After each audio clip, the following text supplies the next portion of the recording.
സാറിനോട് ഇങ്ങനെ സംസാരിക്കാൻ ഇത്ര ധൈര്യം നിങ്ങൾക്ക് എവിടെന്നാ കിട്ടിയത്? നിങ്ങൾ ആരുടെ മുന്നിലാ നിൽക്കുന്നതെന്നറിയോ? 1 മിനിറ്റ് മതി, വെറും 1 മിനിറ്റ്.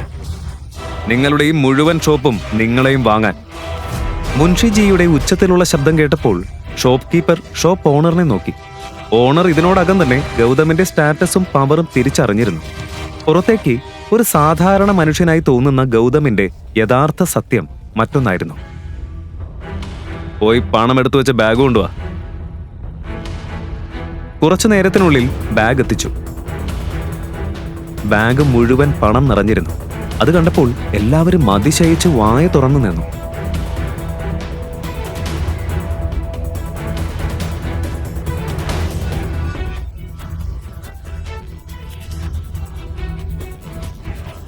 മറുവശത്ത് ഷോപ്പ് ഓണറിന്റെ കാലുകൾ വിറയ്ക്കാൻ തുടങ്ങി. അടുത്ത നിമിഷം അവൻ ഗൗതമിന്റെ കാലിൽ വീണു. രാജ, ദയവായി ക്ഷമിക്കണം സാർ. എനിക്ക് തെറ്റുപറ്റിയതാ. ദയവായി എനിക്ക് മാപ്പ് തരണം.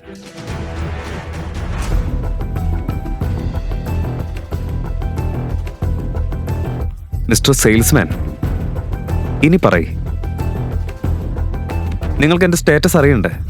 ക്ഷമിക്കണം സാർ, ഞാൻ അറിയാതെ ചെയ്തതാ. ദയവായി ക്ഷമിക്കണം. ശരി, ഇത്തവണ ഞാൻ ക്ഷമിക്കുന്നു. പക്ഷേ ഇനി മുതൽ ആരെയെങ്കിലും നിങ്ങൾ പരിഹസിച്ച നിങ്ങളെ ഞാൻ വെറുതെ വിടുമെന്ന് കരുതരുത്. ഇത് പറഞ്ഞ് ഗൗതം ഗാർഡ്സിനെ നോക്കി സിഗ്നൽ നൽകി. കുറച്ചു മുൻപ് ഗൗതമനെ പരിഹസിച്ചിരുന്ന ആളുകൾ ഇപ്പോൾ അവനെ വേറൊരു റെസ്പെക്ട് കൊണ്ട് നോക്കുകയായിരുന്നു. ഇപ്പോ എന്റെ വൈഫിന് ഇഷ്ടമായിരുന്ന ആ നെക്ലസ് എടുത്ത് കാണിക്കേ. യെസ്, തീർച്ചയായും. എന്താ ഈ നോക്കി നിൽക്കുന്നേ? അത് വേഗം എടുത്തുകൊണ്ട് വരൂ. ഗൗതം ആ നെക്ലസ് നോക്കി ചെറുതായി ചിരിച്ചു. കുറച്ചു സമയത്തിനുള്ളിൽ തന്നെ അവൻ ഷോപ്പിൽ നിന്ന് നിരവധി എക്സ്പെൻസീവ് ജ്വല്ലറി വാങ്ങി. ഇത് കണ്ടപ്പോൾ ഷോപ്പ് ഓണേഴ്സ് എല്ലാം അത്ഭുതത്തോടെ നിന്നു. ശരി,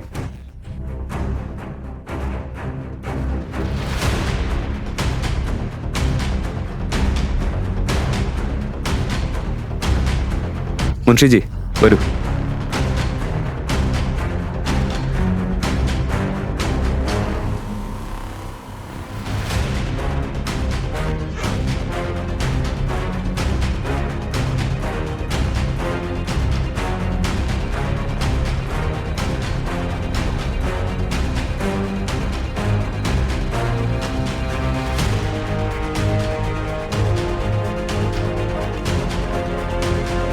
മുൻഷിജി, ഈ ജ്വല്ലറി എല്ലാം നന്നായി പാക്ക് ചെയ്യും. കൂടാതെ കുറച്ച് എക്സ്പെൻസീവ് ഗിഫ്റ്റ് കൂടി ചേർക്ക്. നാളെ അവനിയുടെ കസിന്റെ വെഡിങ് ആണ്. അവൾക്ക് ആരുടെയും മുന്നിൽ നാണം കെടേണ്ടി വരരുത്. അതിനാൽ ഈ ഗിഫ്റ്റ് എല്ലാം അവനിയുടെ പേരിൽ അവിടെ എത്തിച്ചു കൊടുക്കണം. ആ പിന്നെ ആ ബ്ലൂ കളർ ബോക്സ് സെപ്പറേറ്റ് ആയിട്ട് വെക്കണം. ശരി സർ, അത് ഞാൻ എൻ്റെ കൈകൊണ്ട് തന്നെ അവനിക്ക് ഗിഫ്റ്റ് ചെയ്യും. ശരി സർ, നിങ്ങൾക്ക് ഇഷ്ടമുള്ളതുപോലെ. ചെറിയ വായിൽ വലിയ വാക്ക് പറയുകയല്ല. പക്ഷേ സർ, സത്യങ്ങളൊന്നും അവനോട് പറയാത്തതെന്താ? ഞാൻ പറയും മുൻഷിജി, പക്ഷെ ഇപ്പൊ ശരിയായ സമയമല്ല. സമയം വന്ന ഞാൻ തന്നെ പറയും. അത് ശരിയാ.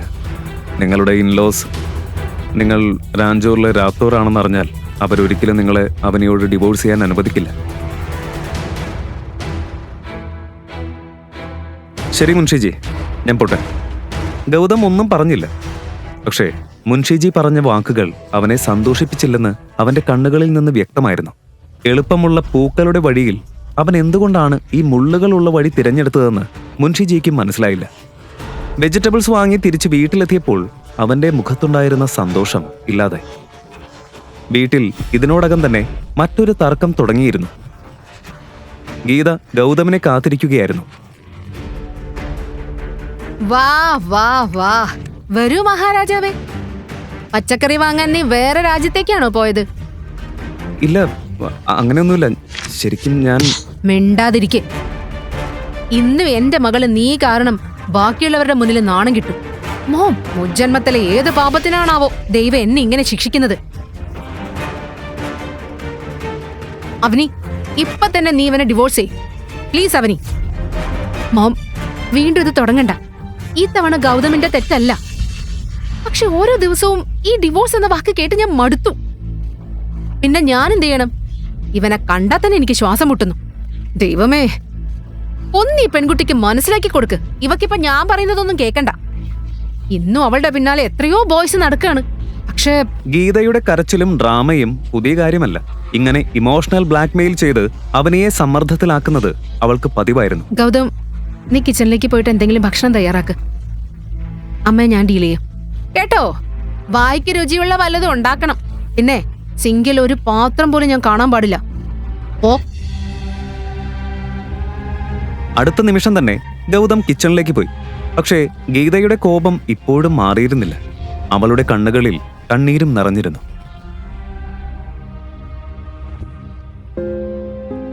മോം, മോം, അമ്മ ഓവർ തിങ്ക് ചെയ്യുന്നതാ. അങ്ങനെ ഒന്നുമില്ല. പ്ലീസ് മോളെ, പ്ലീസ്. ഇനിയും വൈകിട്ടില്ല. പിന്നെ പിന്നെ നീ ഇതിനെ റിഗ്രറ്റ് ചെയ്യും. ഇന്ന് തന്നെ നീ അവനെ ഡിവോഴ്സ് ചെയ്യും. പ്ലീസ് മോളെ. വീണ്ടും അതേ കാര്യ പറയുന്നത്. ഞാനിനി അമ്മ എങ്ങനെയാ പറഞ്ഞ് മനസ്സിലാക്കണ്ടേ? നിങ്ങൾ എത്ര പറഞ്ഞാലും ഞാൻ ഒരിക്കലും ഗൗതമനെ ഡിവോഴ്സ് ചെയ്യില്ല. ഇത് ഫൈനലാ. മോളെ, ദയവായി ഇത് മനസ്സിലാക്ക്. Avani, Avani.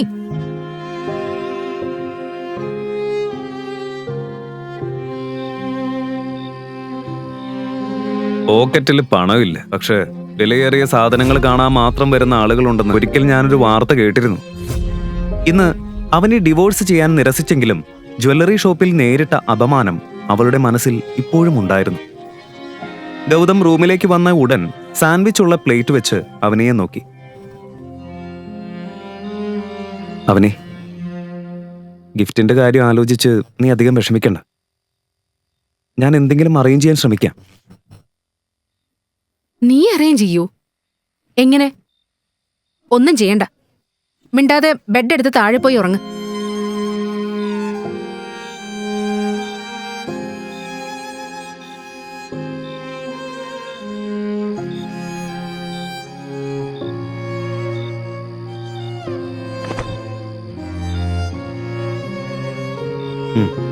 Good night. Gift വാങ്ങാൻ കഴിയാത്തതിന്റെ കോപം അവനിയുടെ ശബ്ദത്തിൽ വ്യക്തമായിരുന്നു. പക്ഷേ ഗായത്രി ദേവിക്കായി ഗൗതം ഇതിനോടകം തന്നെ പല ഗിഫ്റ്റ്സും വാങ്ങിയിട്ടുണ്ടെന്ന കാര്യം അവൾക്കറിയില്ലായിരുന്നു. അത് കാണുമ്പോൾ നാളെ അവന് വലിയ ഷോക്കാകാനിരിക്കുകയാണ്.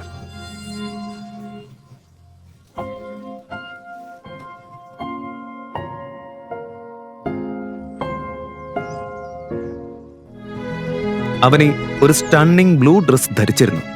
അത് അവളുടെ സൗന്ദര്യം കൂടുതൽ വർദ്ധിപ്പിച്ചു. അതുകൊണ്ട് തന്നെ ഡ്രൈവ് ചെയ്യുമ്പോൾ മിറർ വഴി ഗൗതം അവളെ വീണ്ടും വീണ്ടും നോക്കുകയായിരുന്നു. കുറച്ചു സമയത്തിനുള്ളിൽ ഗൗതം കാർ അഗർവാൾ മാൻഷന്റെ മുന്നിൽ പാർക്ക് ചെയ്തു. പുറത്തു നിന്നിരുന്ന എക്സ്പെൻസീവ് കാസും വീട്ടിലെ ഡെക്കറേഷൻസും കണ്ടാൽ തന്നെ അഗർവാൾ ഫാമിലിയിലെ എല്ലാ അംഗങ്ങളും പാർട്ടിക്കെത്തിയെന്ന് മനസ്സിലാകുമായിരുന്നു.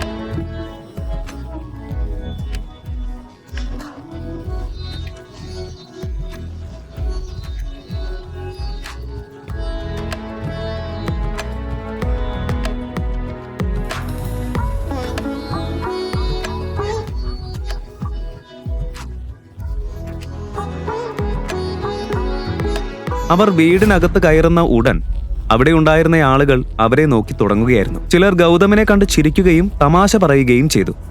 ചിലർ അവനെ കണ്ടയുടൻ തന്നെ മുഖം തിരിച്ചു. ഗീതയും അനിലും ഗായത്രി ദേവിയെ കാണാൻ അവരുടെ റൂമിലേക്ക് പോയി. കാരണം എല്ലാ ഗിഫ്റ്റ് ഐറ്റംസും അവിടെയാണ്. അവർ പോയതോടെ അവനെയും ഗൗതമിൽ നിന്ന് മാറി ബാത്റൂമിലേക്ക് നടന്നു. പാർട്ടിയിലുണ്ടായിരുന്ന ആളുകൾ ഇപ്പോഴും ഗൗതമിനെ കുറിച്ച് സംസാരിക്കുകയായിരുന്നു. ഗൗതമനൊപ്പം നിൽക്കുമ്പോൾ ആളുകളുടെ ഗോസിപ്പ് കേൾക്കേണ്ടി വരാതിരിക്കാനായിരുന്നു അവൾ അങ്ങനെ ചെയ്തത്. പക്ഷേ റൂമിന്റെ പുറത്തെത്തിയ ഉടൻ അവന് തന്റെ മുത്തശ്ശിയുടെ കോപഭരിതമായ ശബ്ദം കേട്ടു. എന്താ നിങ്ങൾ കൊണ്ടുവന്നത്? കുറഞ്ഞത് 5 ലക്ഷം രൂപ വിലയുള്ള നെക്ലേസ് കൊണ്ടുവരാനല്ലേ ഞാൻ പറഞ്ഞത്. എന്നിട്ട് ഇതാണോ കൊണ്ടുവന്നത്? പണമില്ലെങ്കിൽ ആ യൂസ്ലെസ്സിനെ വല്ല ജോലിക്കും വിട്ടൂടെ? ദിവസം മുഴുവൻ അവൻ വീട്ടിൽ വെറുതെ ഇരുന്ന് റൊട്ടി ഉണ്ടാക്കിയല്ലാതെ വേറെ എന്ത് ഉപകാരം അവനെ കൊണ്ടുള്ളത്?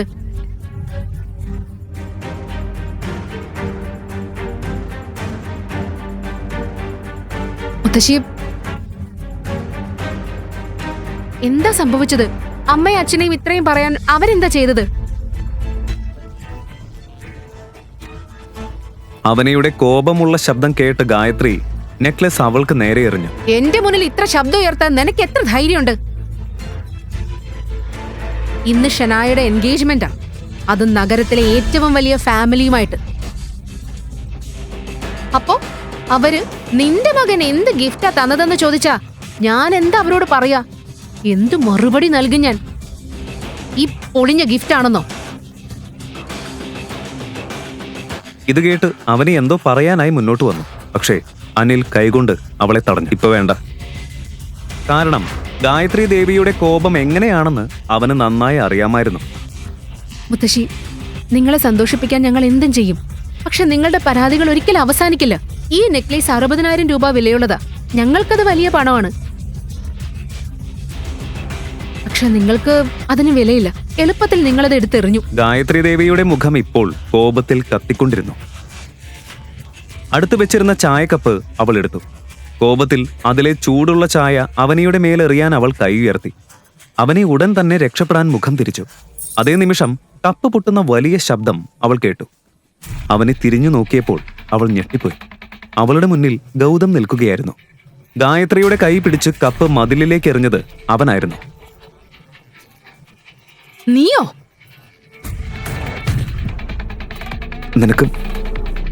നിനക്കൊന്നും പറ്റിയില്ലല്ലോ, ഓക്കെ അല്ലേ? ഗായത്രി ദേവി കോപത്തോടെ ഗൗതമനെ നോക്കിക്കൊണ്ടിരുന്നു.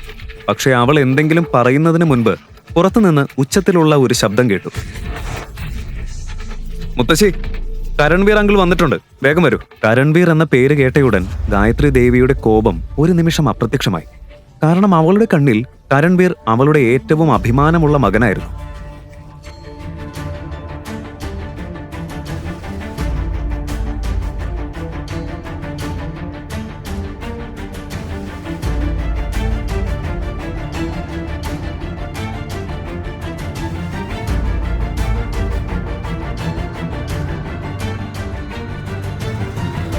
ഗായത്രി ദേവി കരൺവീറിനെ കാണാൻ റൂമിൽ നിന്ന് പുറത്തേക്ക് പോകാൻ ഒരുങ്ങുമ്പോൾ വില കൂടിയ സ്യൂട്ട് ധരിച്ച 6 അടി ഉയരമുള്ള ഒരാൾ അകത്തേക്ക് കയറി വന്നു.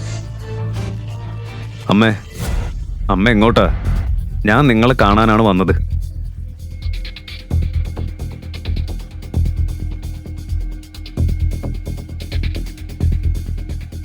ഓ, ചേട്ടനും മുഴുവൻ ഫാമിലിയായി എത്തിയല്ലോ.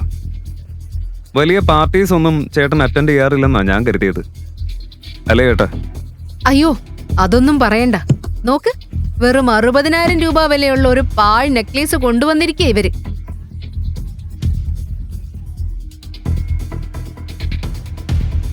നിങ്ങളെക്കുറിച്ച് ചിന്തിച്ചില്ലെങ്കിൽ പോലും നിങ്ങൾ ഷനായയുടെ മാനത്തെക്കുറിച്ച് ഒന്ന് ചിന്തിക്കേണ്ടതായിരുന്നില്ലേ? നാളെ അവൾ അന്യമായ ഒരു വീട്ടിലേക്കാണ് പോകുന്നത്. ഈ ഗിഫ്റ്റ് കാരണം അവൾ എത്ര പരിഹാസങ്ങൾ കേൾക്കേണ്ടി വരുമെന്ന് നിങ്ങൾക്കറിയോ? അങ്കിൾ, നിങ്ങൾക്ക് എങ്ങനെ ഇങ്ങനെ പറയാൻ കഴിയുന്നത്? നിങ്ങളുടെ കുടുംബത്തിന് ധാരാളം പണം ഉണ്ടാവുന്നത് കൊണ്ടല്ലേ? അതുകൊണ്ടാണ് നിങ്ങൾക്ക് ഈ വില കൂടിയ കാറ് പോലുള്ള ഗിഫ്റ്റ്സ് കൊടുക്കാൻ കഴിയുന്നത്. പക്ഷേ ഈ പണം മുഴുവൻ മുത്തശ്ശന്റേതാണെന്ന് മറക്കരുത്. നിങ്ങൾ അതിലൊന്നും സമ്പാദിച്ചിട്ടില്ല. എന്നാൽ എന്റെ അച്ഛന്റെ കാര്യോ? അഗർവാൾ ഹൗസിൽ നിന്ന് ഞങ്ങളെ ഇറക്കി വിട്ടപ്പോ മുത്തശ്ശി പ്രോപ്പർട്ടിയിൽ നിന്ന് ഒന്നും തന്നിട്ടില്ല. അത് നിങ്ങൾക്ക് നന്നായിട്ട് അറിയാം, അല്ലേ? എന്താ നീ പറഞ്ഞത്? എന്റെ പ്രോപ്പർട്ടിയിലെ പണം ഞാൻ പിടിച്ചു വെച്ചെന്നോ? എന്റെ മക്കളെ ഞാൻ വേർതിരിച്ച് കാണുന്നുവെന്നാണോ നീ പറയാൻ ഉദ്ദേശിക്കുന്നത്? അതെ മുത്തശ്ശി, നിങ്ങൾ നിങ്ങളുടെ 2 മക്കളെയും വേർതിരിച്ച് കാണുന്നു. ഞാൻ പറയുന്നത് വിശ്വസിക്കാത്ത പക്ഷം നിങ്ങൾ തന്നെ നോക്ക്. അച്ഛന്റെ കമ്പനി ഷെയർ എവിടെ പോയി? അതും ഇപ്പൊ ബാക്കിയുള്ളവർ സുഖിക്കുന്നില്ലേ?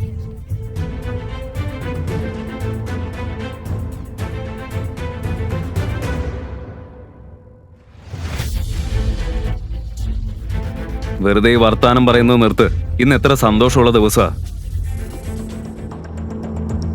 ഇത്തരത്തിലുള്ള യൂസ്ലെസ് കാര്യങ്ങളിൽ എന്തിനു സമയം കളയുന്നു എന്നാണ് ഞാൻ ഉദ്ദേശിച്ചത്. എൻ്റെ കൂടെ വാ. ഞാൻ കാർ കൊണ്ടുവന്നിട്ടുണ്ട്. ഷനായയും താഴേക്ക് വിളിച്ചിട്ടുണ്ട്. ശരി, വരാം. പക്ഷേ ഇതിവിടെ തീരുന്നില്ല. നിങ്ങൾക്ക് ഞാൻ മറുപടി തരാം. എങ്ങനെയെന്ന് നിങ്ങൾ തന്നെ കാത്തിരുന്ന് കണ്ടോ. വരൂ അമ്മേ. ഇനി ഗായത്രി ദേവി എന്താണ് ചെയ്യാൻ പോകുന്നത്? പാർട്ടിയിൽ മുൻഷിജി എത്തിയാൽ എന്താണ് സംഭവിക്കുക? ഈ എല്ലാ ചോദ്യങ്ങൾക്കും ഉത്തരമറിയാൻ കാണൂ റോയൽ വാരിയേഴ്സ് പോക്കറ്റ് FM-ൽ മാത്രം. Download the app now. Link in description.